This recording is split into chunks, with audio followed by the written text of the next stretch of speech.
Thank you so much. So we do love our giants in the Bay Area.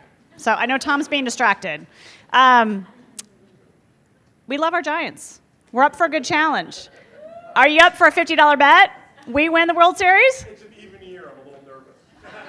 Come on. I got it. I'll take it. Okay, there we go. Thank you all. I know we're really, really honored to be here. Jobvite is a partner with Glassdoor. And so those of you who do know us, we are a leading recruitment software organization. We support everything from some of the fastest growing small businesses as well as really large enterprises across the country as well. One of the things that we really notice is that it's tough out there. I started my job as a recruiter. I really love my team. I don't do it every day anymore, and so I really have a lot of respect for those who do this every day. And so what I love about this job is I get a chance to still be connected to that, but I don't have to own the rec every day.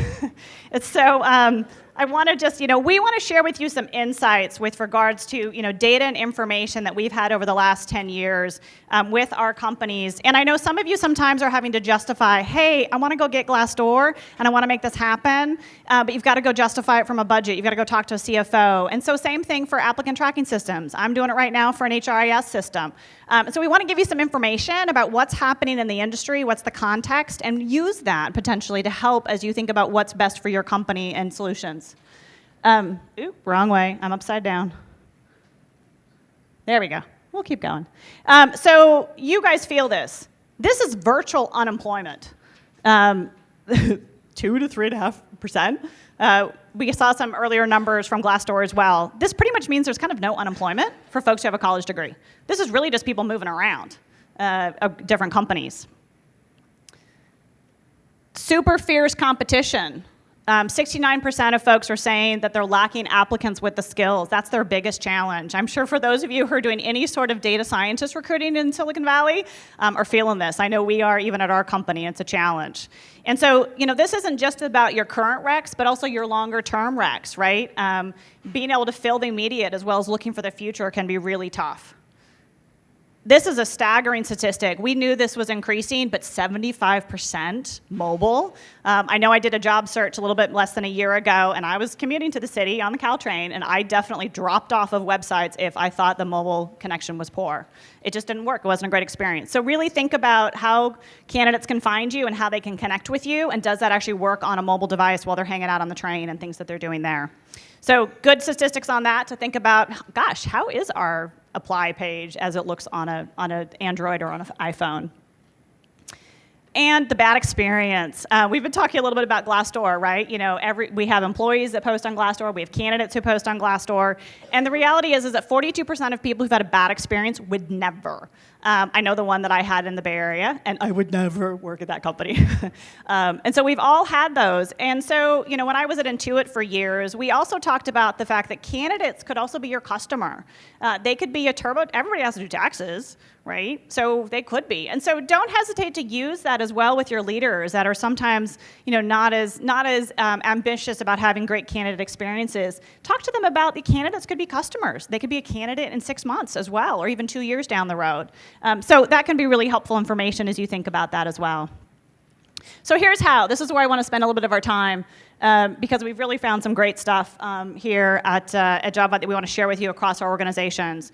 The candidate experience is important, and so we've really been talking about at Jobvite that the sales and marketing funnel of how you get a customer is not that dissimilar from how you get a great hire. And your CEOs understand this. It's a business, right? And so you're really like the top of the funnel, the bottom of the funnel.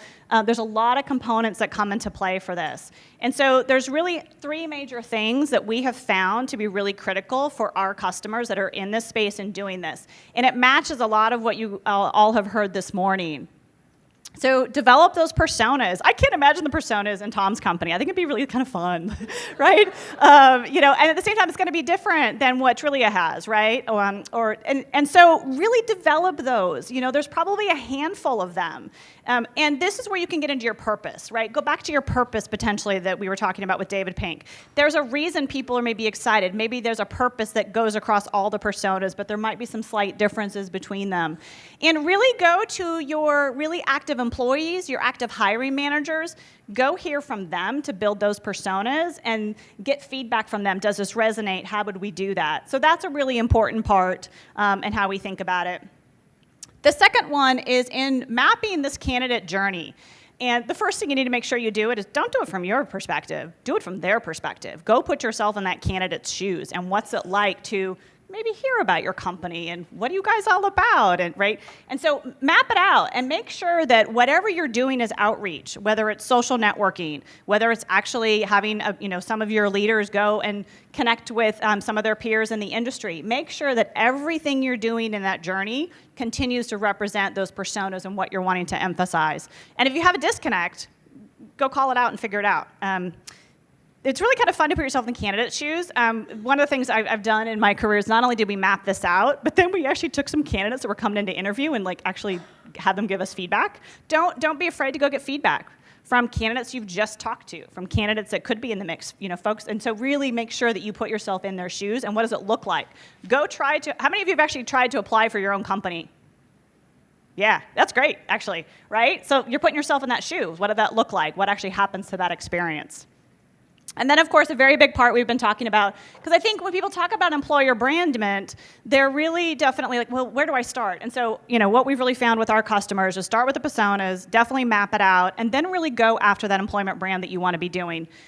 This authenticity and transparency that we're talking about is really important. I know some of my executives are still struggling with how transparent the new world is in the last 5 years, but I'm like, guess what? I said, that pay sheet that we just went through with all the people for pay, in about a year, that's probably going to be public, really public. So start to get comfortable with things really need to be transparent across companies and move in that direction. The authenticity, I actually really love some of the examples that folks were talking about. Their different executives answer different parts of Glassdoor. That's great. Definitely internally, I think for folks that are doing voice of the employee engagement stuff, having that come through authentically and just acknowledging we're not all perfect, we're all a work in progress is also super important as you move forward. So how many of you are actually doing all three of these even today? How many of you are doing one of them? Great. Guess what? I'm not doing all three either. I've been at my job for 6 months. I joked that I was cleaning the closet. I'm actually cleaning the backyard too, my team is. And so, you're not alone in figuring this out, but these are some best practices from our thousands of customers who have really worked in this direction that we found that really works for them. So, and you can do it, you can storyboard it. You don't have to have some fancy creative artist to do it. Storyboard it. There's your personas. Hey, then turn that around. So it doesn't have to be super expensive, but it's what matters is that you actually do it and you start to make it happen.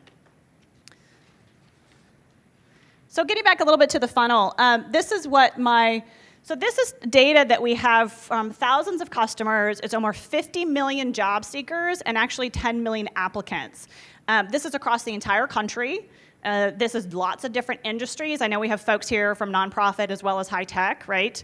And what's staggering in here is it takes 1 in 500 to get a hire. My marketing leader says, your job's harder than mine. And I'm like, yeah, sometimes it is. So this is really great benchmarking data. I'm actually using it with my own recruiting team to say, how are we doing? Now, believe me, my data scientist rec is not getting filled in 43 days. That's a little more brutal than that. But it gives you an idea of how are we doing at each of these stages? What are the things we could and should be doing differently? Is your offer acceptance rate maybe not this high? Is there something that's happening there? Is the actual top of the funnel when people are actually coming to your page, are they not actually going to the apply? So these are just some great statistics to think about. This is nationwide. This is industry, multiple different industries. And so we do recognize that some different jobs will have variations of this, but it's a good starting point to think about. And my marketing person always goes like, I'm so glad I don't have your job. And I'm like, oh, I'm so glad I don't have your job. And so these are just some things that we have on the Jobvite arena that can help you with those different stages, depending upon what you have today or what you might be needing as you identify opportunities in this funnel. Think of us. We're definitely here to help. We're really happy. I'm like a proud mama, and the fact that we just won the Stevie Award, and our customer success organization is actually going to have a day where the executives are serving them all day, lunch and breakfast, and really kind of treating them. And so it's something we're just really proud of how we treat our customers, and so definitely feel an opportunity to kind of reach out. So Do we have time for questions? Oh, we do. Huh, I was fast enough. Questions that folks have? Yeah, go ahead. Oh, they're going to bring you a microphone. One of the things that was really important for us in choosing an ATS, especially since we know that we're looking for a lot of engineers that have a lot of choices, is not having them need to create like a profile with a password. Right. Is there something where you've kind of come up against that, recognizing that, and also personally for me, like going through sites when that happens, if I ever apply somewhere and get through that, I always think either I'm changing this or I'm not applying here. Right. It's a barrier Right. to overcome. And it's something that also, not just a barrier of like, oh, if they want it bad enough, they'll come, but Right. good people will say no Yeah. really quickly. Yeah. So has that come up with you? So it definitely comes up with our customers as well. I mean, our system was predominantly built from the recruiter perspective, which was all about passive candidates and active candidates. And so it's very easy to change your workflows. It's very easy to augment appropriately. We all know passive candidates come from like, random different spots. And so the recruiters are the ones who actually are more active in actually getting them into the system and then going from there. So they just kind of take the barrier off of the candidate's hands. But you can work your workflows differently. Some organizations have very high volume, potentially, like if they're doing a manufacturing, and they actually need those candidates to actively engage because a recruiter can't, input 500 people if they're doing, 100 hires. So you can augment appropriately. So great question. Anything else I can help folks with, or what questions do you have? I know everybody has to pee, right? I know I do, so definitely thank you very much, and thank you, Glassdoor, for the invitation, and Tom for taking my bet, okay?